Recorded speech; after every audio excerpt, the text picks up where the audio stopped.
Dhaleshwari express চালু ও ট্রেনের সময়সূচি পরিবর্তনের দাবিতে শৈশবাড়িতে মানব জামালপুরের শৈশবাড়িতে ধলেশ্বরী এক্সপ্রেস ট্রেন পুনরায় চালু। জামালপুর এক্সপ্রেস ট্রেনের রুট কার্যকর এবং অগ্নিবীণা ট্রেনের সময়সূচি পরিবর্তনের দাবিতে মানববন্ধন ও অবস্থান কর্মসূচি পালিত হয়। এখানে বক্তারা আরো বলেন, বাংলাদেশের পরিবহন খাতের যোগাযোগ ব্যবস্থার সবচেয়ে নির্ভরযোগ্য, সহজলভ্য এবং নিরাপদ। অত্যন্ত দুঃখজনক হলেও সত্য, সরকারের সদিচ্ছার অভাবে, রাজনৈতিক সদিচ্ছার অভাবে, আমলাতান্ত্রিক জটিলতার জন্য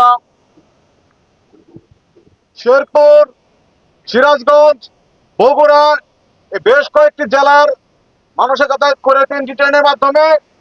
আমি সরকারের প্রতি, সংশ্লিষ্টদের প্রতি দাবি রাখবো, আমাদের ব্যবহারের জন্য, আমাদের উপকারের জন্য, আমাদের জন্য এবং সাধারণ জনগণের জন্য এই 3টি ট্রেন দেওয়া হয়েছে।